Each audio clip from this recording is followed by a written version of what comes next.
Gente, vamos agora para a aula 4. A gente já deu a aula 1, que vai falar sobre a história da Bíblia. A gente entendeu como que a Bíblia, né, ela apareceu, como foi traduzida, as espécies de papel dela. A gente aprendeu como manejar corretamente a palavra, usando o termo gramatical correto, quem, para quem, onde, como que a Bíblia funciona, a forma de ler, a interpretação.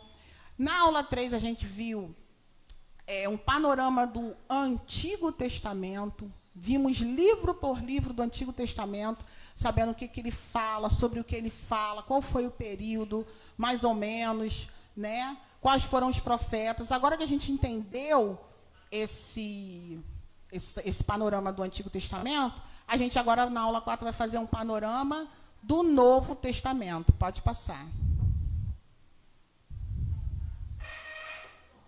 Não preciso que você fique aí, Samuel. Então, panorama do Novo Testamento, assim como o Velho Testamento, que a gente fez um panorama, o que é isso? É olhar de fora e olhando mais ou menos como que aquilo foi formado, como aquilo foi feito. A gente vai fazer a mesma coisa agora no Novo Testamento. A gente vai olhar por cima, olhar por fora, como é que o Novo Testamento ele foi escrito. Passa para mim, Samuel. Vamos lá, vai passar o slide. Foi, Zé? Passou? Período intertestamental. Isso. O que acontece? Depois que Deus, do último livro do Velho Testamento, a gente chama período de intertestamental, foi o período em que Deus ficou em silêncio. Esse período durou 400 anos. Foram 400 anos sem que Deus não levantasse nenhum profeta, sem que Deus não levantasse ninguém para falar com o povo. E nesse período foram acontecendo algumas coisas. Vamos lá, Samuel. Pode passar, Zé. Então, lembra que Babilônia caiu pelo domínio persa? Então, nos primeiros anos desses 400 anos, quem dominava, né, o mundo eram os persas. Pode passar. E é nesse domínio persa que a gente vai ver a figura dos escribas. Quem eram os escribas? Eram aqueles que tinham a responsabilidade de escrever a lei, escrever, né, todas as coisas, relatar. Vocês lembram que Mardoqueu, que era primo de Esther, ele era um escriba. Ele é que escrevia. Então, a figura dos escribas ela vai aparecer no domínio persa. Pode passar. Ih, meu microfone está falhando. E é também no domínio persa que a gente vai ter a figura das sinagogas, né? Porque os judeus que não voltaram do exílio, né? Porque Pérsia conquista Babilônia. E o governador, né? O imperador persa, ele libera o povo para ou ir ou ficar. E ele dava a liberdade das pessoas terem a sua religião, adorarem ao Deus que eles quisessem. Então, foram estabelecidas sinagogas. Você só vai ver a figura das sinagogas no Novo Testamento. Você não vê a figura de sinagogas no Velho Testamento, porque isso foi acontecendo ao longo dos anos. Os judeus que não voltaram, que se estabeleceram num outro país de domínio persa, o imperador deu essa liberdade deles fazerem sinagogas, onde eles se reuniam, cultuavam, faziam a lei. Pode passar. Só que o domínio persa, agora ele vai cair em 333 a.C., pelo domínio grego. Aí os gregos vencem a guerra, e agora quem manda no mundo é os gregos. Pode passar.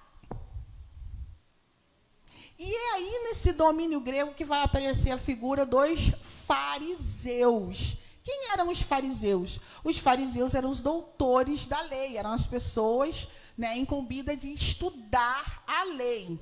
Pode passar. Também no domínio grego, a gente vai ter a figura dos saduceus. O que eram os saduceus? Era uma outra linhagem, né, dentre os judeus e os doutores da lei. A diferença, eles tinham algumas diferenças pontuais. Por exemplo, os fariseus, eles acreditavam na ressurreição. Os saduceus acreditavam na reencarnação. Se eu não me engano, os fariseus acreditavam em anjos, os saduceus não acreditavam nos anjos. Eles tinham diferenças pontuais, né? Essas duas linhagens de doutores da lei. Pode passar. E é no domínio grego que a gente vai ter a figura do sinédrio. O que era o sinédrio? É aquele conselho, né, de membros do sinédrio que julgavam o povo. Foi aí que Jesus foi julgado, no sinédrio. Você vai ver isso no domínio grego. Pode passar.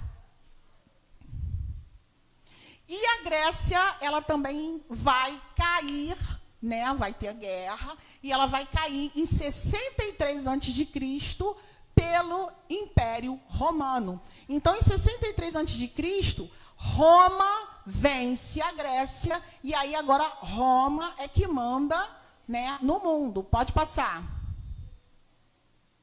E é agora, no Império Romano, que você vai ver a figura dos herodianos, que eram as pessoas simpatizantes a Herodes. O que é Herodes? Herodes era um título. Roma pegava, instituía um rei, né, que se submetia a César, que era o imperador, e esse título era um Herodes. Ele era um Herodes, ele ia, né, governar uma certa região ali. E ali você tinha os herodianos, que era um povo que concordava com isso, achava super legal, né, mesmo estando debaixo do jugo romano, pelo menos a gente tem um rei que é judeu, a gente se reporta a ele. Pode passar. E é nesse período que vai aparecer também os zelotes. Quem são os zelotes? São os rebeldes que não aceitam de jeito nenhum nem o domínio romano e nem ser governado por herodianos. Afinal de contas, por mais que os Herodes tivessem descendência judia, eles eram reis estabelecidos por Roma. Pode passar. Deixa ela. E é também no domínio romano que a gente vai começar a ver a figura dos publicanos. Quem eram os publicanos? Os publicanos eram judeus que trabalhavam para Roma para cobrar impostos do povo judeu. Eles cobravam os impostos dos judeus. Eles não eram muito bem vistos, porque eles eram judeus que cobravam os impostos de outros judeus para enviar para Roma. Você imagina, né, a situação dos publicanos. Eles não eram muito bem vistos. Então, esse domínio romano foi 63 a.C. É mais ou menos nesse cenário que vai aparecer, né, que vai surgir Jesus. Esse é o período intertestamental. Pode passar. Línguas faladas na época de Jesus. Pode passar. Nesse período, né, eles falavam basicamente essas 4 línguas. Existia o aramaico, que é uma língua mais arcaica, o grego, porque mesmo Roma, ela vencendo a guerra e derrubando o Império grego, como o grego já era muito falado, eles não tentaram acabar com essa língua. Pelo contrário, muitas das coisas da cultura grega, a Roma se apossa. Entendeu? Roma, ela pega aquilo para ela. Tinha o latim também, que era falado, e o hebraico, que era mais usado nas religiões. Pode passar.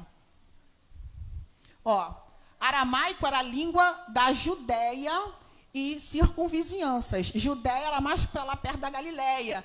Eles falavam lá mais o aramaico. Pode passar. O grego, que era a língua franca do Império Romano, todo o Império Romano falava grego. Pode passar. Latim era a língua oficial do Império Romano, né? Pode passar. E o hebraico era a língua usada pelos judeus no ambiente religioso. Então, quando os judeus estavam na sinagoga, é que eles, quando liam o rolo das profecias, quando eles liam as escrituras eram lidas em hebraico, né? Eles usavam o hebraico, né, nos cerimoniais deles. Por isso que os evangelhos, quando citam, tem essa explicação. Por exemplo, quando Jesus ele cura um rapaz que era surdo e gago, Jesus diz, efatá. Ele fala essa palavra em hebraico, que quer dizer abra-te. Por isso que ele faz questão de escrever o que Jesus falou. Quando Jesus ressuscita a filha de Jairo, ele diz, talita cumi. Talita não é o nome dela. Talita, em hebraico, é menina. Cume é levanta-se. Então, o escritor tem esse cuidado de escrever o que ele disse em hebraico, porque, normalmente, o hebraico só era usado em ambiente religioso. Jesus falava grego claramente. A língua que ele usava. Jesus falava grego e Jesus falava aramaico. Isso também falava hebraico. Né? Mas não era comum usar o hebraico fora do ambiente religioso. Por isso que o evangelista, quando escreve, ele faz questão de fazer essa citação. Pode passar. Vamos lá, essa daí é a Palestina nos tempos de Jesus. Né? Você tem Decápolis, ali, que era aquela cidade com... aquela província com 10 aldeias, Decápolis. Tem Cesareia, Samaria e vai lá até Gaza. Isso aí era a Palestina nos tempos de Jesus. Pode passar. Tá ruim de enxergar aqui. Isso. Tem que diminuir um pouquinho, porque deve... Isso, é um caminho que sai, né? Para Emaús. Diminui um pouquinho para mim, Samuel, lá, porque está cortando, eu não estou conseguindo enxergar. O que está escrito aí embaixo? Olha para mim. Lê para mim.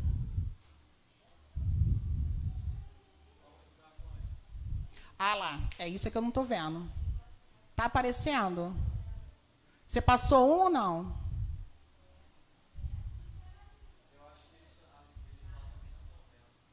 Não? Diminui lá. Espera aí que o Samuel vai ajeitar. Vai dar... Você passou mais um? A gente está aí, basicamente, vendo a Palestina nos tempos de Jesus. E a gente vai ver as subdivisões dos Herodes. Me dá um feedback, Samuel. Me dá um feedback quando... Foi? Então, vamos lá.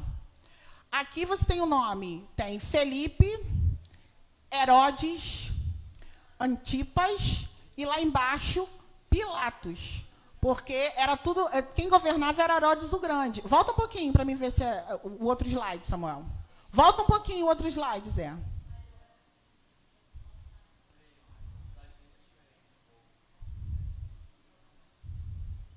Vamos lá, peraí que deu um negócio aqui no slide.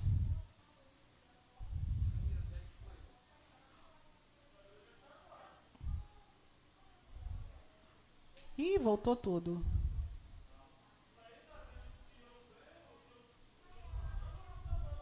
Eu vejo que o Samuel está passando, eu não vejo que você está passando. Bota lá nas línguas...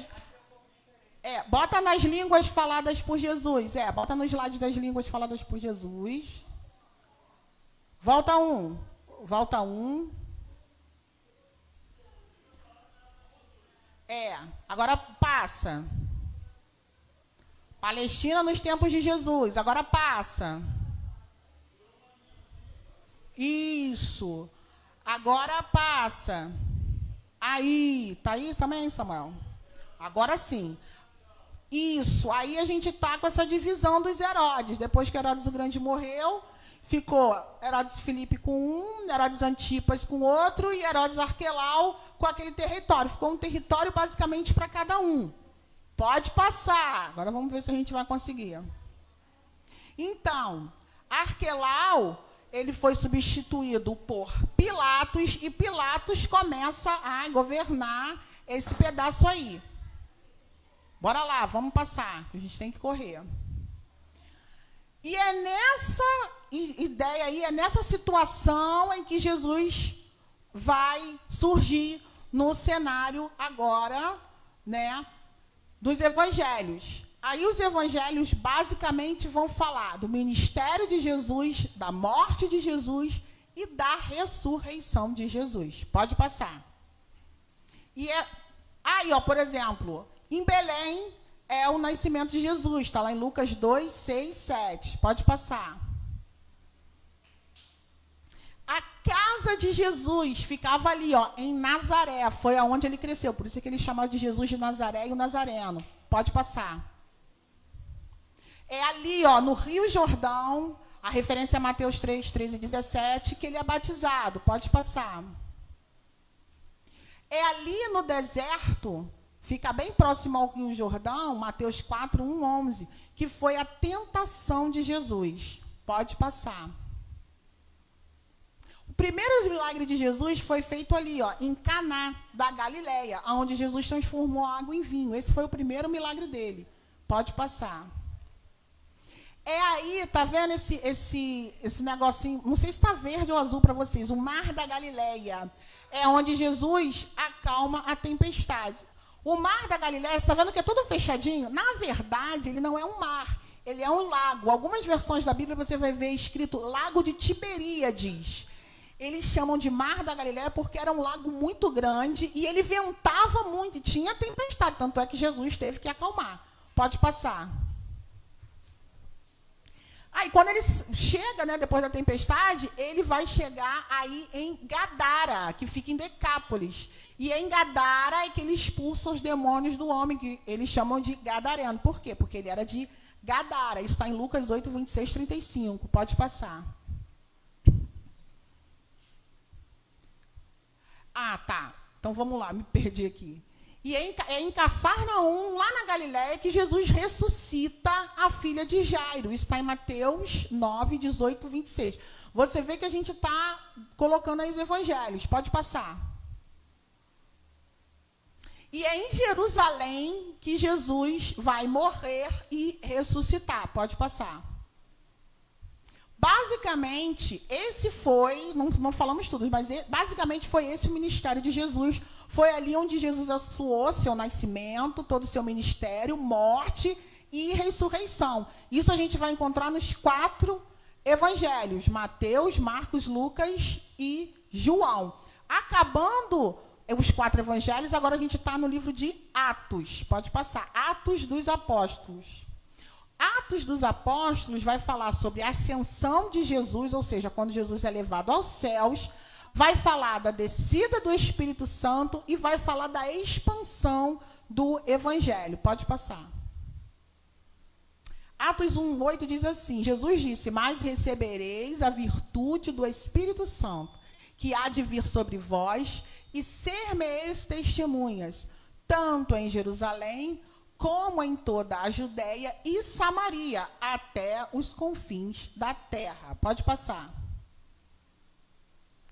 Basicamente, isso aí é um mapa, né? Mesmo aquele mapa, só que mais abertinho, de Jerusalém. Como é que se daria a expansão que Jesus falou? Ó, Jerusalém, Judéia, tá aqui, né? Jerusalém, Judéia, Samaria e confins da terra. Chegou aqui no Brasil. Glória. Aqui os confins da terra. Não, tem mais lugar para chegar, em nome de Jesus. Pode passar. Então, Jerusalém, né? Começa o ministério de Pedro e da igreja em Jerusalém. Você vai ver isso em Atos 1, verso 1, capítulo 5, 42. Pode passar. Na Judéia, nas cidades vizinhas, que é ali em Jerusalém. Pode passar. Ó, Samaria, como é que começa essa expansão? Jerusalém, Judéia, Samaria e confins da terra. Samaria, onde foi a morte de Estevão e onde teve aquele acontecimento de Filipe e o eunuco, da rainha de Candace, onde ele batiza o eunuco e o evangelho também vai ser, né, expandido. Pode passar. Confins da terra, olha aí, ó, Felipe e o etíope, está lá em Atos 8, 26. A conversão de Cornélios, que é o primeiro gentio a se converter, está em Atos 10. Tem Antioquia também, que é a primeira igreja gentílica, está em Atos 11. Né? A primeira igreja gentia, está em Atos 11, 19, 26. É a conversão de Paulo. É aí que o evangelho vai, né, se expandindo. Pode passar. Então, aí a gente vai ver basicamente, agora nesse mapa, a gente basicamente vai ver o ministério de Paulo e como que foi, como se deu as cartas, né, que ele escreveu, que contém o maior número de cartas que escreve o apóstolo Paulo. E a maior parte do Novo Testamento, ele contém mesmo carta de Paulo e de alguns outros apóstolos. Vamos ver aí. Pode passar. Bom, a gente sabe que o nome dele era Saulo, que é o mesmo nome, é o mesmo nome. Saulo em hebraico, Paulo é em romano. A conversão dele está lá em Atos 9, ali, ó, no caminho para Damasco, ele fica cego, ele se converte, e aí ele vai começar a pregar o evangelho. Pode passar. Ele sai de Damasco, fica 3 anos quietinho na dele. Pode passar. Tá passando, Zé? Pode passar. Depois ele volta para Jerusalém, fica 15 dias lá em Jerusalém. Pode passar. Que aí o povo não acredita muito nele e tal. Aí ele sai de lá para Cesareia, vai para Tarsus, fica de 7 a 10 anos lá, quando Barnabé vai buscar Saulo. Isso está lá, Atos 11, 25. Eles estavam reunidos e em oração eles dizem que o Espírito Santo revelou, ó, separem a Barnabé e a Saulo para a obra que eu tenho com eles. Então, Barnabé busca Saulo. Pode passar. De lá, eles vão para Antioquia, onde os discípulos são chamados pela primeira vez de cristãos. Quer dizer, pequeno Cristo. Você que é cristão, você é um pequeno Cristo. Eles viram Cristo nos apóstolos, né? E começou, né, a chamar os apóstolos de cristãos. Pode passar. E ali Paulo, né, se estabelece e fica um tempo em Antioquia. Pode passar. Vamos ver o que o mapa vai dizer. Então, Barnabé e Saulo são enviados pela direção do Espírito Santo. Ó, Atos 13, 2. Pode passar. Eles vão para Chipre, né? E vão para Pafos, que era uma ilha. A partir daqui, Saulo começa a ser chamado de Paulo. Está em Atos 13, 9. Pode passar. Dali ele vai para Panfilha e João Marcos regressa para Jerusalém. O que acontece? Quando eles viajaram para Chipre, né, teve um problema. Barnabé, quando João Marcos, quando começa a perseguir, ver a perseguição que acontece na Panfilha, João Marcos volta para Jerusalém. Pode passar. Depois eles vão de Antioquia, eles vão para Icônio e Listra. É em Listra que Paulo é apedrejado pela multidão que antes queria adorar ele. Está lá em Atos 14, 8, 19. Depois você lê. Depois de quando ele vai para Derbe, pode passar. E ele volta para da Panfilha e ele volta para Antioquia. É nesse regresso da Antioquia que ele escreve a carta aos Gálatas. Aí, ó, a gente já está começando a entrar na primeira viagem missionária de Paulo e a gente vai começar vendo as cartas que ele escreveu. Lembrando que esse PowerPoint é um oferecimento do nosso irmão, presbítero Rodrigo Bertoldo, o mestre do PowerPoint. Vamos lá, pode passar. De lá da Antioquia, pode passar. Quando ele volta, aí o que acontece? Barnabé está querendo viajar de novo e quer levar João Marcos, aí dá briga. Que aí Paulo fala, não, na hora que o bicho pegou lá, ele não quis ficar, ele voltou para Jerusalém, não vou levar ele não. Então, Paulo e Barnabé se separam por causa de João Marcos e Paulo escolhe Silas para estar viajando com ele. Agora, a dupla não é mais Barnabé e Saulo, agora a dupla é Paulo e Silas. Pode passar. Eles saem da Antioquia, passa por Tarso, por Listra, e em Listra eles se unem em Listra que Timóteo se une a Paulo e Silas. Isso, você vai ver isso escrito lá em Atos 16. Pode passar. Dali eles vão para Icônio, Antioquia da Psídia, e ali o Espírito Santo os impede de pregar na Ásia e de ir a Bitínia. Paulo, quando chega a Antioquia da Psídia, a intenção de Paulo é ir para a Ásia, é ir para a Bitínia. Se eu não me engano, a Bitínia é onde hoje fica a Rússia, não tenho muita certeza, mas é onde fica a Rússia. E o Espírito Santo diz que não deixa eles irem para lá. Pode passar. Isso tudo, a gente já está na segunda viagem missionária de Paulo. E aí ele vai para Troades. E em Troades, que Paulo tem a visão de um homem pedindo ajuda na Macedônia. Ele tem a visão de um varão com roupas macedônias que balança, né, um lenço e diz, passa a Macedônia e ajuda-nos. Isso está lá em Atos 16, 9. Pode passar.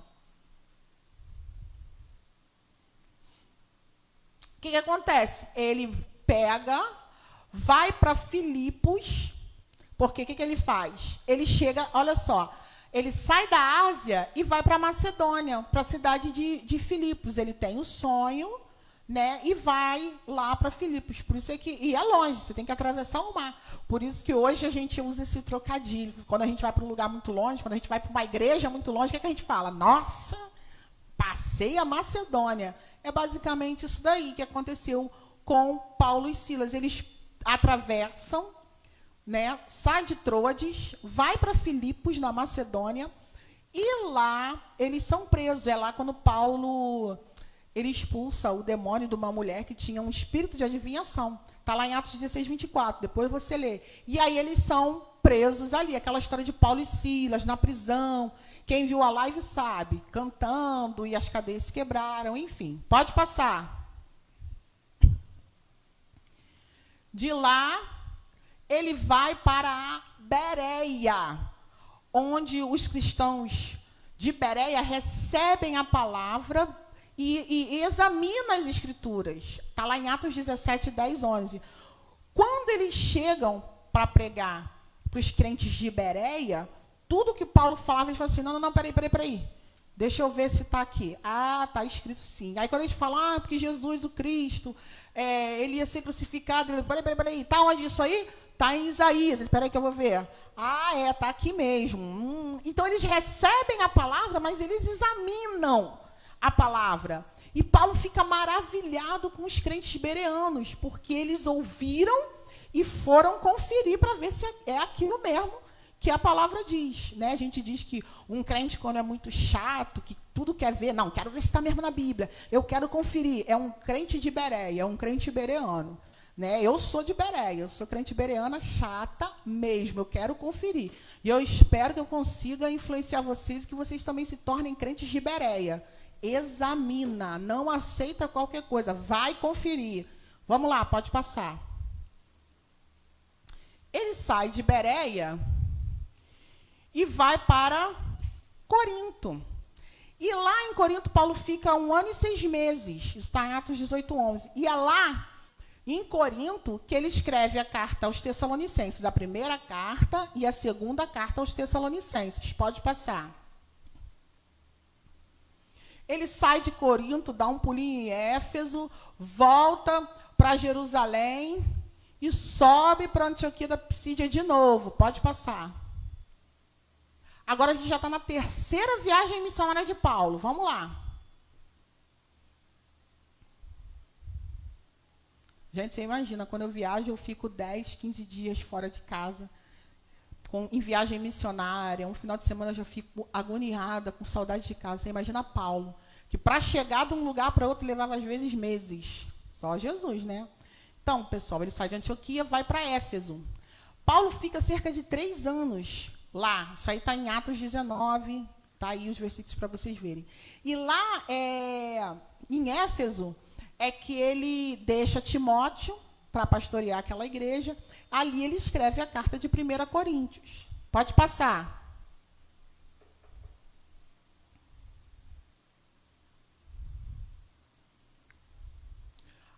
Ó, ele ainda está viajando.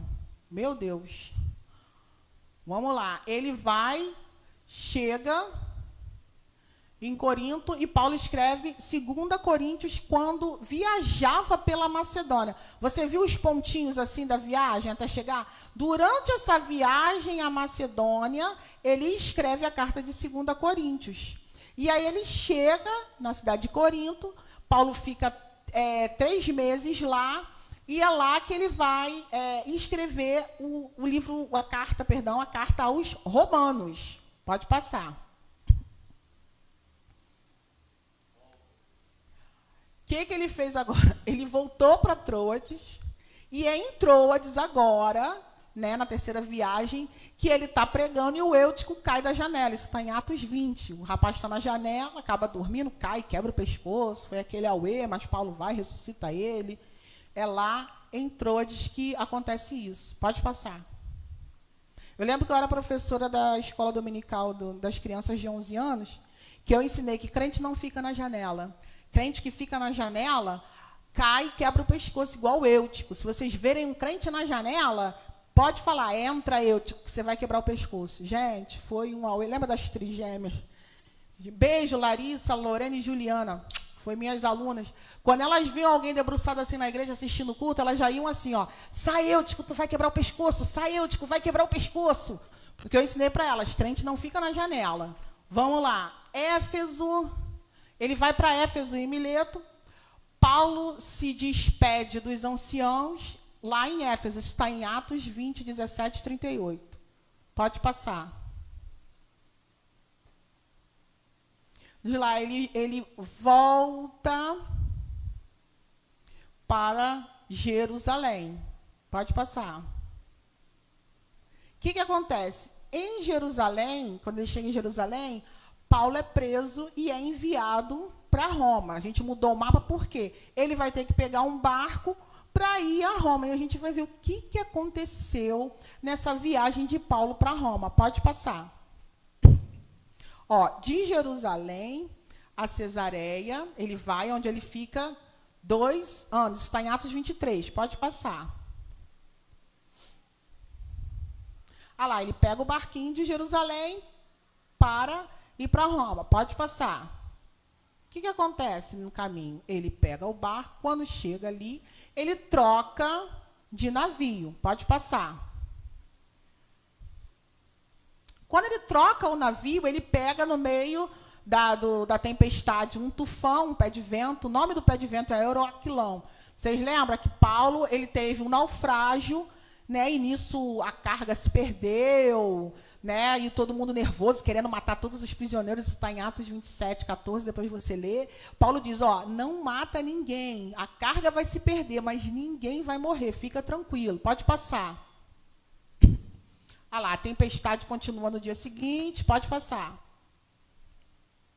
E aí, após 14 dias à deriva, né, ao naufrágio, em Malta, na manhã seguinte, eles conseguem se refugiar. Lembra da ilha de Malta? Eles vão lá para a ilha de Malta e conseguem se refugiar. É lá que eles chegam, né, na ilha, e Paulo vai pegar graveto para poder fazer uma fogueira. Uma serpente vem, morde ele sacode a serpente no fogo, e os nativos daquela ilha falam, a justiça não deixa esse homem viver, porque se ele sobrevive um naufrágio e uma cobra pica ele aqui, esse homem vai morrer, e ele não morre.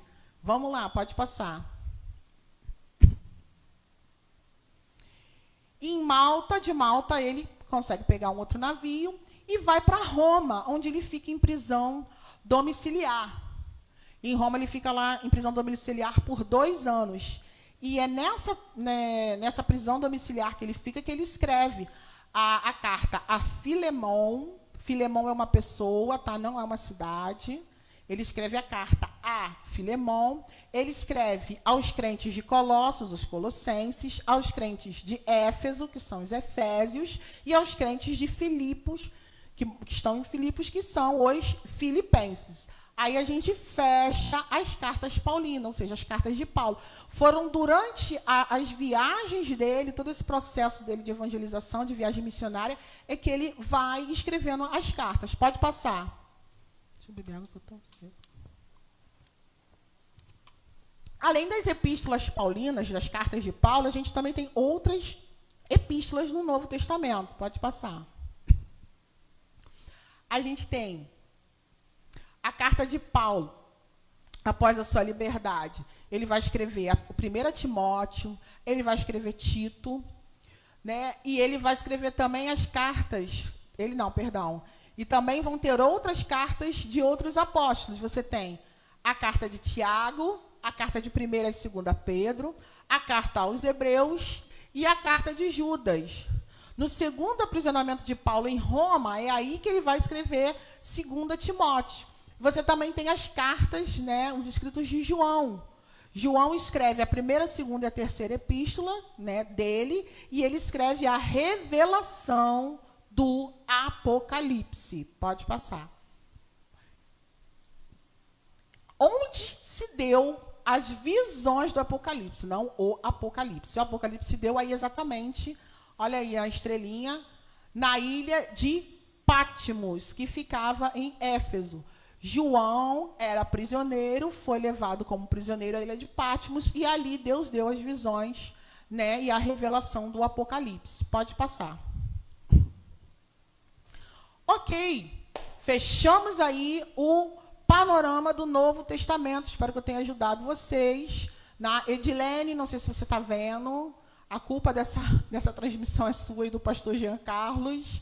Então, a gente fecha aí, né, o Novo Testamento, para que a gente possa, agora, com uma visão panorâmica, com uma visão olhando de fora, de cima, poder entender o que e sobre o que, mais ou menos, esses livros e essas cartas estão falando. O Novo Testamento ele é bem mais fácil do que o Antigo Testamento. O Antigo Testamento tem todo um pano de fundo, histórico, né? Você tem que estudar bem mais. O Novo Testamento já é mais fácil, mas já sabendo quem escreveu, onde é que ele estava, por que ele escreveu, já ajuda a gente a ter um melhor entendimento da Bíblia. Vamos lá para a conclusão, Apocalipse 21, 6. E disse-me mais, está cumprido. Eu sou o alfa e o ômega, o princípio e o fim. A quem quer que tiver sede, de graça lhe darei da fonte da água da vida. Amém, pessoal? Obrigado aí. Segunda-feira que vem, a gente vai fazer uma nova transmissão. Agora que vocês entendem mais ou menos como a Bíblia funciona, o que a gente vai fazer? A gente vai entrar no Apocalipse. Né? A gente vai dar uma entrada aí no Apocalipse. Pode ir lá, Samuel. A gente vai entrar no Apocalipse. Vou tentar fazer a transmissão, não vou prometer nada. Né? A gente vai tentar transmitir o Apocalipse. Espero que vocês tenham gostado, né, dessa introdução à bibliologia, só uma introdução, para que a gente possa entender mais ou menos como as coisas funcionam. E espero que você compartilhe com seus amigos, aquele amigo que você fala, pô, tem tanta dificuldade de entender a Bíblia. Curte, compartilha. E é isso aí, galera. Obrigado, beijo. Fica com Deus.